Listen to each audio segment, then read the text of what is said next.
धागों से राष्ट्र की आत्मा तक। सूरज की पहली किरण जब लाल किले की प्राचीर पर पड़ती है तो हवा में लहराता हुआ तिरंगा सिर्फ एक कपड़ा नहीं बल्कि 140 करोड़ भारतीयों के गौरव और स्वाभिमान का जीवन प्रतीक नजर आता है। लेकिन क्या आप जानते हैं कि केसरिया, सफेद और हरे रंग की इस त्रिवेणी का सफर कहां से शुरू हुआ था? यह कहानी है त्याग, संघर्ष और एक राष्ट्र के आकार लेने की। बात 1904-1906 की है, जब देश में आज़ादी की लहर आकार ले रही थी। तब स्वामी विवेकानंद की शिष्या सिस्टर निवेदिता ने भारत को पहला झंडा दिया, लाल और पीले रंग का, जिस पर भगवान इंद्र का वज्र अंकित था। इसके बाद 7 अगस्त 1906 को कोलकाता की पारसी बागान स्क्वायर में पहला तिरंगा फहराया गया, जिसमें लाल, पीली और हरी पट्टी थी और बीच में लिखा था वंदे मातरम। विदेश की धरती पर भारत की आज़ादी की आवाज़ सबसे पहले मैडम बीकाजी कामा ने उठाई। 1907 में जर्मनी के स्टटगार्ट में उन्होंने जो बर्लिन सम्मति ध्वज फहराया, उसने पूरी दुनिया को बता दिया कि भारत अब गुलामी की जंजीरें तोड़ने के लिए बेताब है। 1921 में आंध्र प्रदेश के एक स्वतंत्रता सेनानी पिंगली वेंकैया ने महात्मा गांधी से मुलाकात की और झंडे का एक नया डिजाइन पेश किया। गांधी जी ने इसमें शांति और बाकी समुदायों के प्रतीक के रूप में सफेद पट्टी और आत्मनिर्भरता के प्रतीक के रूप में चरखा जोड़ने का सुझाव दिया। यह झंडा सिर्फ एक पहचान नहीं बल्कि स्वदेशी आंदोलन और भारत के हर वर्ग की एकता का प्रमाण था। 1931 का साल एक नया मोड़ लेकर आया।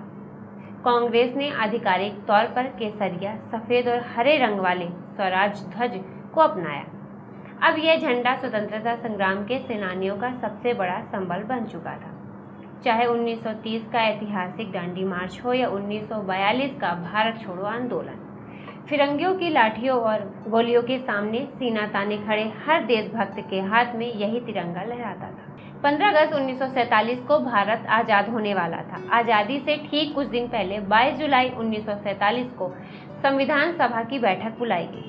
पंडित जवाहरलाल नेहरू ने स्वतंत्र भारत के राष्ट्रीय ध्वज का प्रस्ताव रखा। इस नए रूप में चरखे की जगह सम्राट अशोक के सारनाथ स्तंभ वाले अशोक चक्र को दी गई।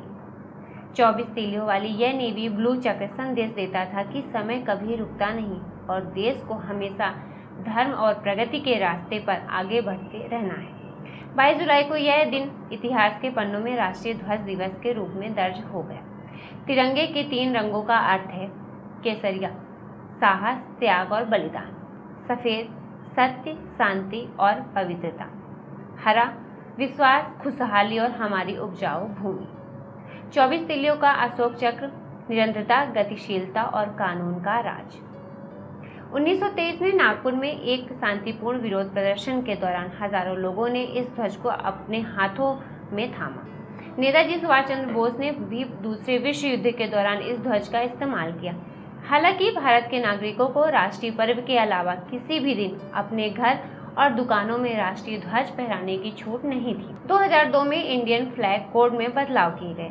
अब हर भारतीय नागरिक किसी भी दिन अपने घर, दुकान, फैक्ट्री और ऑफिस में सम्मान के साथ राष्ट्रीय ध्वज फहरा सकता था। आज़ादी के 75 साल पूरे होने पर पूरे देश में आज़ादी का अमृत महोत्सव मनाया गया, जिसके उपलक्ष्य में देश भर में हर घर तिरंगा अभियान मनाया गया।